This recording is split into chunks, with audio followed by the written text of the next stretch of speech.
Kartana siz kaçıncı yılı doğdunuz? Ha. Kaçıncı yılı doğdunuz? Ne? 41. 41. 41. yıl. Ha, Kanda doğdunuz. İkinci yaltın üskürayı. İkinci. Son bugün ne anlamında olacak? Rehabilitasyon. Sizin mecbur ettiler bu nöbette durmaya. Ben bilirdim, belki bilirsiniz, Rüstem Haveci vardı. Kandaysın? Kandan geldin. Özbekistan, Kandan nereden geldin? Biz Samarkand obası. Haveci bizim koyumuzda da var. Kikinizi. Kikinizi. Bu vakti ne? Ufak 3 yaşına bala. Hani bizim bunda aydadılar. Özbekistan'a 3 yaşına bala. Siz sabahdan geldiniz bunda, bekleysiniz. Biz aşın Karkuka'dan geldik. Handan? Karkuka. Handa. Atlar. Handa? Uzak mı bundan? Karkuka diyen yerden koyda indi. Bu nasıl rayon?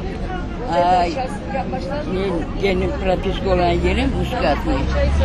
Muskatlı olan yeri. Akama. Anlaşıldı. Son bekleyeceğiz size. Bilmem. Kızımın dokümentlerimi aldı, koştacak. Siz oturup durmayayım, baktırayım. Doküment siz Kikini stilini yaxşı bilirsiniz. Kikini stil, Kikini yaltınız göre yok. Anladım. Siz bilirsiniz nedir bu plaki taşlar? Anlamadım. Plaki taşlar. Yok. Size balaydınız, yaxşı bilmişsiniz.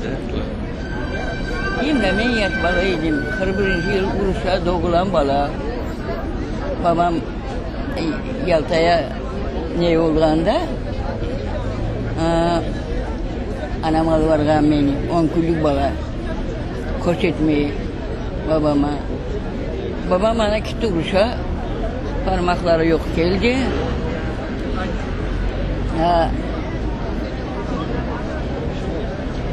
Tapalma bulamadık babamı. Son koşumuz miliseydi. Koşumuz Uzbek milisi. Da anamla laf etti. Yaxşı, ben okuyan dostlarım çok. Ben yazayım. Tapar. Kazakistan'a ki. Kazakistan'a babam. Kaçan öldü. 75. yıl öldü. Sürgünlük'e kanda düştünüz. Özbekistan'a. Nasıl oldu? Anjan. Baytok. Bilir misin Baytok'u? Baytok. Ne yapayım? Bana işin 74 yaşında. Sizin ağalarınız var mı? 74 yaşında. Akam 75. yıl var. 80'e yaklaşık kaldı. Akam benden büyük. İki ablam öldü, Özbekistan'a kaldı. Anam anda kaldı, öldü. Babam anda kaldı, öldü. Çalım anda kaldı, öldü.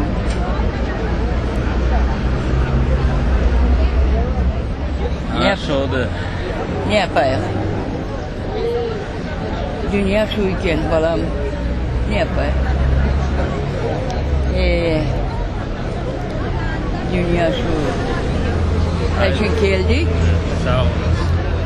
Geldim işte. Bekleyin size o nöbetin rehabilitasyon için. Beklep oturayım. Kızımın nesi? Avında ben dokümentlerimi aldı dedim işte. Dokümentlerimi aldı. Siz oturun boldurursunuz. Ben korsetiyim. Gelinin dokumenti var. Ben korsetiyim dedi. Yaxşı.